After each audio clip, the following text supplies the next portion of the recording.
1. Represent the best, easiest, and safest way to do a job.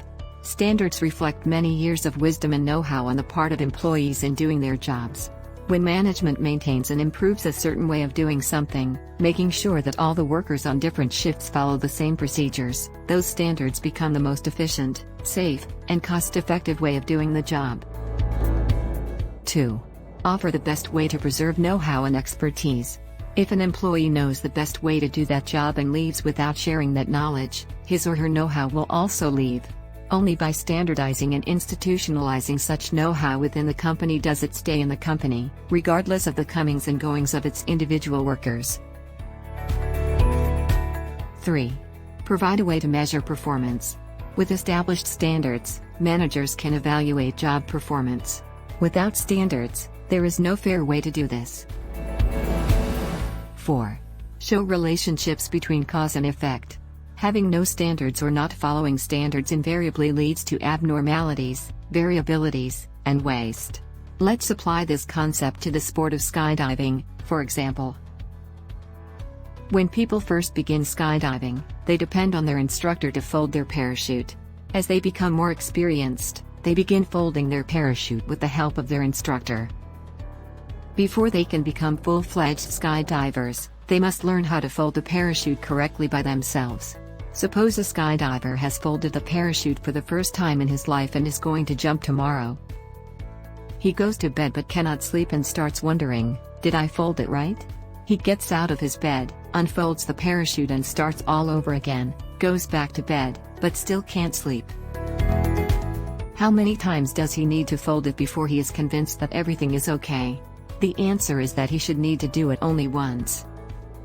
The way to fold a parachute today is the best, easiest, and safest way, reflecting the experience of many thousands of parachutists, and the aftermath of various tragedies.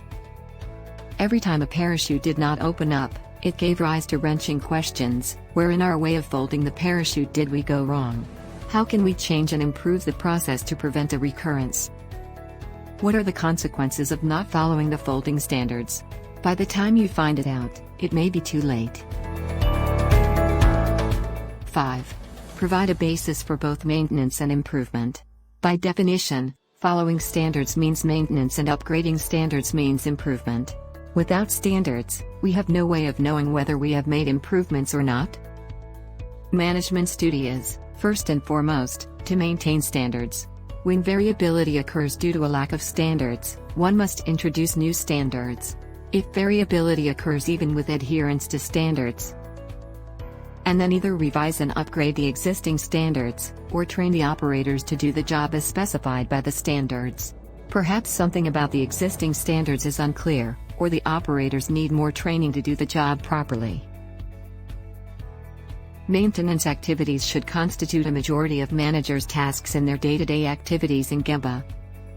When maintenance stabilizes and controls the process, management can plan the next challenge, improvement, or upgrading the existing standards.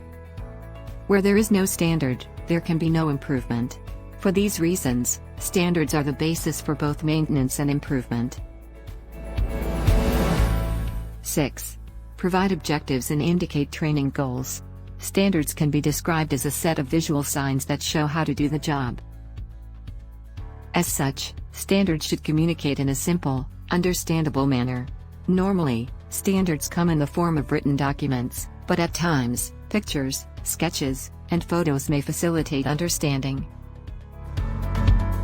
7. Provide a basis for training.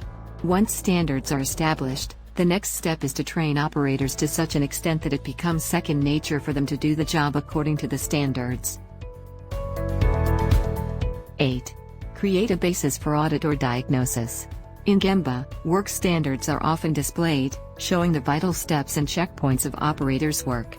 Their standards no doubt serve as reminders to operators. But even more important, they help managers check whether work is progressing normally. If maintaining and improving standards are the two major tasks of management, the primary job of Gemba supervisors is to see whether standards are being maintained and, at the appropriate time, whether plans to upgrade current standards are being implemented. 9. provide a means for preventing recurrence of errors and minimizing variability. As already stated, standardization is the last step of the 5 Gemba principles. It is also the next to the last step in the Kaizen stories, explained later in this chapter. Only when we standardize the effect of a Kaizen project, can we expect that the same problem does not recur.